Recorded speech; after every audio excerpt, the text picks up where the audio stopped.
आपके पति तो आपको टाइम देते नहीं है, इसलिए मैं कह रहा हूँ कि मुझसे प्यार कर लो, हमेशा खुश रखूंगा। आपके पति आपको टाइम नहीं दे पाएंगे तो क्या हुआ, मैं तो आपको टाइम दे सकता हूँ। इसलिए बोल रहा हूँ कि जब आपके पति यहाँ पर आ जाए ना तो उनसे बोल देना कि मैंने आपके साथ में कुछ भी नहीं किया है। देखो तुम्हारे पति आ गए।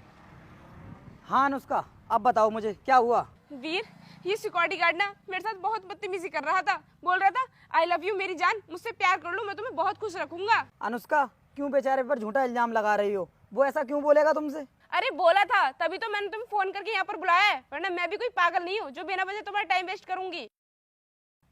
वीर देखो ना, इसने अभी अभी मेरी तरफ गंदे इशारे भी किए हैं। वो ठीक से खड़ा हुआ है, उसके बाद भी तुम उस पर झूठा इल्जाम लगा रही हो। जब वो मेरे सामने कुछ भी नहीं कर रहा है तो फिर फालतू में तुम क्यों बोल रही हो उसके लिए? देखो, मैं तुम्हारी बातों पर विश्वास नहीं कर सकता, और ये ना बहुत लंबे टाइम से हमारी कंपनी में काम कर रहा है, अच्छे से जानता हूँ मैं इसको। ये किसी के साथ ऐसी हरकत नहीं कर सकता। तुम अपनी बीवी पर भरोसा करने की बजाय तुम इस मामूली से सिक्योरिटी गार्ड पर भरोसा कर रहे हो। अगर तुम्हें इस पर ही भरोसा है ना तो ठीक है, फिर मैं नहीं रहना चाहती तुम्हारे साथ, मैं जा रही हूँ यहाँ से। रुक जाओ अनुष्का, कहीं भी जाने की जरूरत नहीं है।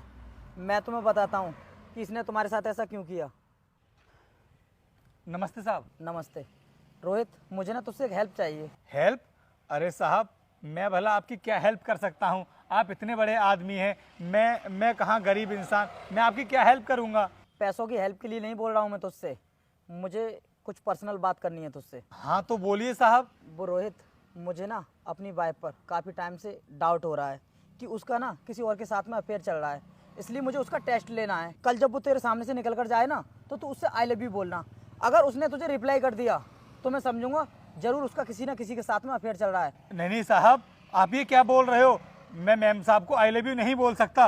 अरे अगर उनको बुरा लग गया और उन्होंने मुझे नौकरी से निकाल दिया, साहब मैं ऐसा नहीं करूँगा। उसकी टेंशन मत ले, वो सब मैं देख लूँगा, लेकिन तू मेरा ये काम कर दे। अगर ऐसी ही बात है साहब तो फिर ठीक है, मैं मैम साहब से बोल दूंगा। अच्छा, तो तुमने बोला था इससे ये सब करने के लिए, मतलब तुम्हें मेरे ऊपर बिल्कुल भी विश्वास नहीं है जो तुम मेरा इस तरह टेस्ट ले रहे थे? अनुष्का, मुझे तुम पर डाउट था, इसलिए मैंने उसको ऐसा करने के लिए बोला, लेकिन अब पूरी तरीके से क्लियर हो चुका है कि तुम मुझसे प्यार करती हो और तुम्हारा किसी के साथ में अफेयर नहीं है। अगर ऐसी ही बात थी तो डायरेक्टली तुम मुझसे आकर पूछ सकते थे, मैं तुम्हें बता देती, तुम्हें ये सब करने की जरूरत नहीं पड़ती। अनुष्का, मैंने तुमसे डायरेक्टली इसलिए नहीं कहा कहीं तुम मेरी बात का बुरा ना मान जाओ। वीर, मैं तुम्हारे अलावा किसी और को आंख उठाकर देख नहीं सकती, क्योंकि तुम मेरे पति हो, मैं तुमसे प्यार करती हूँ, तुम्हें कभी धोखा नहीं दे सकती। मैंने तुम्हारे साथ जो भी किया उसके लिए माफ़ी चाहता हूँ, मुझे माफ़ कर दो। देखो, इस बार तो मैं तुम्हें माफ कर रही हूँ, लेकिन आगे से तुम्हें किसी भी तरह के डाउट हो तो डायरेक्टली आकर मुझसे बात करना।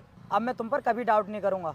चलो हम लोग चलते हैं, और हाँ, तुम अपनी ड्यूटी करो।